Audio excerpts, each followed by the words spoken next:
Halo Sobat Film Instan, apa kabar? Semoga baik-baik saja ya. Nah, kali ini kita akan bahas film seorang sekretaris cantik yang dimodusin sama bosnya sendiri supaya tidak dipecat. Modusnya untuk bisa adu mekanik setiap hari di kantor. Gimana kelanjutan aki-aki cabul ini? Gak usah banyak omon-omon, langsung gas kita putar filmnya.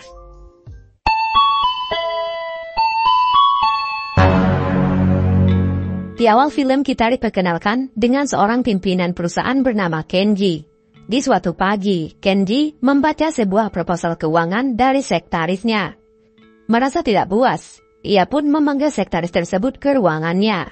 Ternyata Kenji merasa tidak cocok dengan metode yang disusun. Ia pun marah kepada sekretarisnya bernama Tanaka.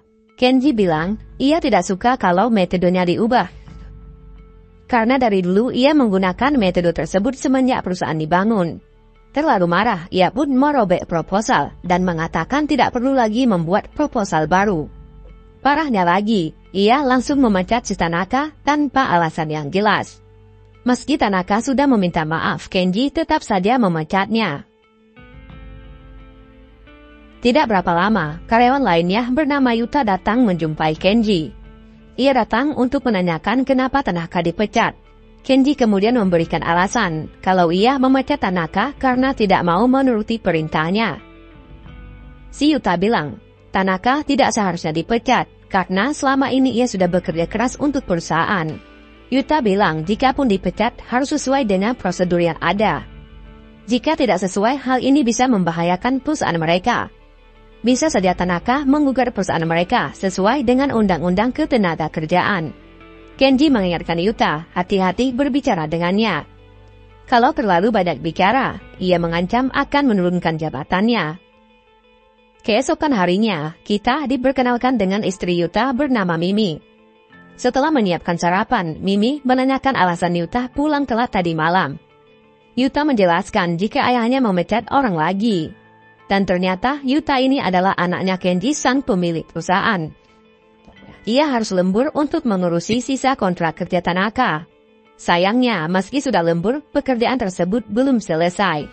Mimi menyayangkan pemecatan Tanaka. Dan ia bilang, watak mertuanya sangatlah keras kepada bawahan. Ia tahu betul, karena sebelum menikah dengan Yuta, Mimi juga pernah bekerja di perusahaan mereka sebagai sekretaris Kenji. Siang harinya, Kenji terlihat memandangi Yuta dengan sebuah dokumen di tangannya. Kenji kemudian mendatangi rumahnya Yuta dan membawakan dokumen tersebut. Sampai di sana, Mimi terkejut melihat mertuanya datang tiba-tiba. Setelah dipersilakan masuk, Kenji memperlihatkan dokumen yang ia bawa. Ternyata dokumen tersebut merupakan dokumen penggelapan uang perusahaan yang dilakukan oleh Yuta dalam kurun waktu 4 tahun lamanya. Hal ini tentu saja membuat Mimi kaget. Ia tak menyangka kalau suaminya terlibat korupsi.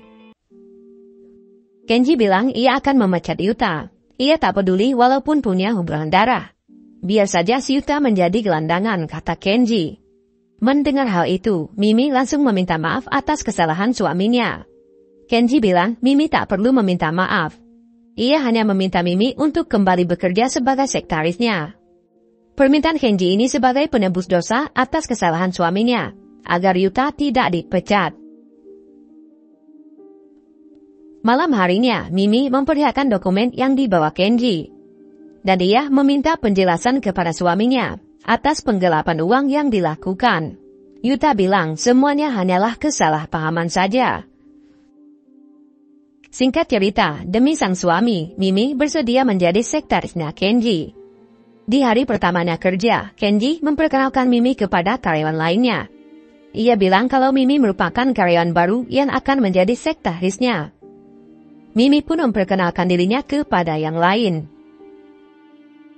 Setelah memperkenalkan diri, Mimi terlihat bersih-bersih di sebuah ruangan. Kemudian ia membacakan jadwalnya si bos Kenji untuk hari itu. Mulai dari rapat internal, meeting dengan perusahaan lain, dan juga rapat pengembangan untuk tahun depannya. Esok harinya, Kenji meminta Mimi untuk memberikan jadwal untuk besok pagi. Mimi pun membacakan jadwal untuk si bos. Mulai dari meeting reguler dengan karyawan, sampai makan malam dengan customer mereka. Dan ada beberapa meeting yang dibatalkan, salah satunya dengan Tanaka Corporation. Kemudian, Kenji meminta Mimi untuk menutup gordennya. Setelah itu ia mengajak Mimi berolahraga di ruangannya. Meski awalnya menolak, Mimi tidak bisa berbuat banyak karena ia diancam suaminya akan dipecat. Keesokan harinya, lagi-lagi Kenji meminta Mimi untuk menutup gorden. Dan bisa ditebak apa yang terjadi selanjutnya.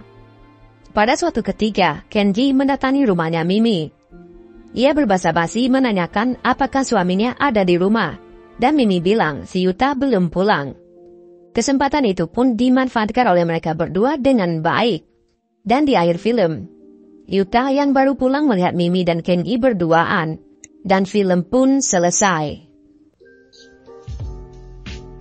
Jancuk kowe bos, bujuk orang disikat aja. Kelakuan bos zaman sekarang gitu ya, udah aki-aki tua, gak tahu diri pula, masih aja modus. Ya, film yang sangat membagongkan, asli Mimin pun pusing lihat film ini. Ya yang penting ada adegan adu mekaniknya lah ya. Film pergelian tapi dengan sentuhan misteri-misteri gitu lah ya. Kalau bahas film-film kayak gini lagi, gimana ya kira-kira? Tinggalin di komen ya.